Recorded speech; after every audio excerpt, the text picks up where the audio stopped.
모든 먹는 동작에는 비애가 있다.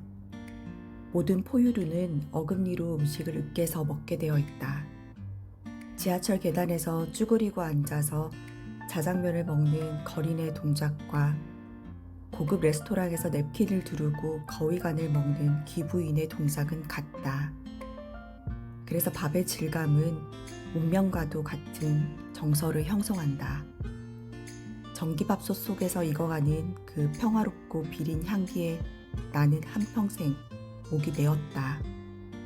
이 비애가 가족들을 한 울타리 안으로 불러 모으고 사람들을 거리로 내몰아 밥을 벌게 한다.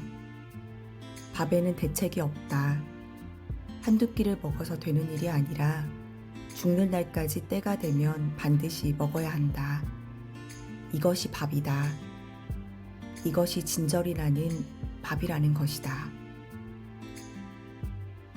안녕하세요. 한 페이지 도서관입니다. 오늘은 우리가 인생이라 부르는 것들이라는 책의 첫 번째 챕터 제1장 밥벌이에서 여러분들께 소개해드렸습니다.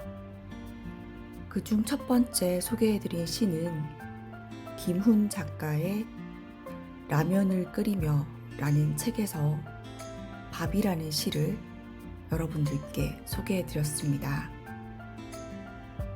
밥은 진절이 나고 밥 먹기는 넌덜이 나고 그런데도 그 밥을 위해 질려도 밥을 지어야 하고 지겨워도 밥벌이를 해야 하는 것이 인생이라면 먹기 위해 살고 살기 위해 먹어야 하는 것이 인생이라면 이 서러운 사이클은 도대체 어떻게 해야 할까요? 김훈이 답합니다. 대책이 없다고. 주어진 본성에 따라 그냥 멀쩡히 되새김질을 잘하고 있는 소를 바라보며 얼마나 권태에 질렸으면 저러느냐고 되물은 수필.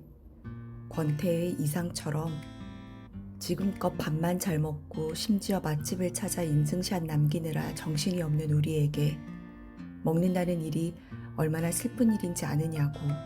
밥을 그것도 매일 삼시세끼 죽는 날까지 먹어야 하고 그걸 위해 얼마나 진절이 나게 일을 해야 하는지 생각해 봤느냐고 김훈은 묻고 있습니다. 그런데 밥벌이가 지겹긴커녕 부러운 사람들도 아직 많습니다. 지금의 우리 청년 세대들이 그렇습니다. 최지인 작가의 기정규라는 시입니다. 아버지와 둘이 살았다. 잠잘 때 조금만 움직이면 아버지 살이 닿았다. 나는 벽에 붙어 잤다. 아버지가 출근하니 물으시면 늘 오늘도 늦을 거라고 말했다. 나는 골목을 쏘다니는 내내 뒤를 돌아봤다. 아버지는 가양동 현장에서 일하셨다. 오한마루 벽을 부수는 일 따위를 하셨다. 세상에는 벽이 많았고 아버지는 쉴 틈이 없었다. 아버지께 당신의 귀가 시간을 여쭤본 이유는 날이 추워진 탓이었다. 골목은 언젠가 막다른 길로 이어졌고 나는 아버지보다 늦어야 했으니까. 아버지는 내가 얼마나 버는지 궁금해하셨다. 배를 곪다 집에 들어가면 현관문을 보며 밥을 먹었다. 어쩐 일이니? 라고 물으시면 뭐라고 대답해야 할까? 외근이라고 말씀드리면 믿으실까? 거짓말은 아니니까 나는 체하지 않도록 누런 밥알을 오래 씹었다.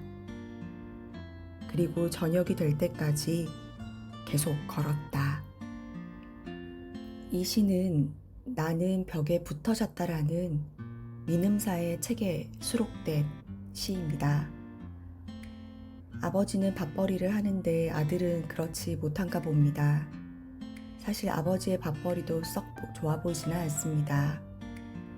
아마도 건물 철거 현장에서 큰 해머지를 하는 막일꾼이 아닐까 싶은데 세상에는 부셔야 할 벽이 많다던가 그래서 쉴 틈이 없다든가 하는 말도 부럽게 들리진 않습니다. 그저 하루하루 밥벌이로서 남의 집 벽을 부숴야 하는 이젠 좀 여유도 찾아야 할 나이인데 쉴 틈 없이 일해야만 하는 노동자의 현실이 다 그렇습니다. 고생하는 아버지의 모습을 아들은 물론 잘 알고 있습니다. 하지만 도와드리기는커녕 얹혀 사는 기분입니다. 눈칫밥을 먹습니다. 좁디 좁은 방 한 칸에서 잠잘 때 아버지와 살이 닿는 것만으로도 죄스러울 정도입니다. 그만큼 착한 청년이지만 공연히 밖으로 돌며 늦은 귀가를 합니다. 일거리 밥벌이가 없으니까요. 있어도 비정규직이니까요. 삼시세끼 때를 놓치지 아니하며 밥을 먹고 그 밥벌이를 위해 종일토록 수고하고 땀 흘리는 우리들. 그것은 지겨운 비애가 아니라 업의 본질을 엄숙하게 지켜가는 저 성스러운 수도승에 비겨야 할 일이 아닐까요? 자신의 소명을 알고 죽을 때까지 서로를 살리려고 밥을 먹여주며 불을 끄고 수술을 하고 이마를 덮어주는 것. 바라건대 그렇게 사는 우리에게 시와 아름다움과 낭만과 사랑마저 가득하기를. 이 책을 쓴 정재찬 교수가 해당 챕터에서 마지막을 이렇게 마무리하고 있습니다. 한양대학교 국어교육과 교수인 정재찬 교수님은 15만 독자의 사랑을 받은 베스트셀러 시를 잊은 그대에게로 시 읽는 기쁨을 가르쳐준 우리 시대의 시 에세이스트라 불립니다. 시는 물론 인문학, 예술, 대중문화에 이르기까지 풍요로운 콘텐츠로 구성된 그의 강연은 늘 즐거움과 감동의 세계로 청중들을 이끄는데요. 첫 번째 챕터만으로도 이 책은 충분히 읽을 가치가 있고 뭉클함을 전해주는 것 같습니다. 꼭 한번 읽어보시길 바라고요. 다음에도 좋은 책 소개로 뵙겠습니다. 감사합니다.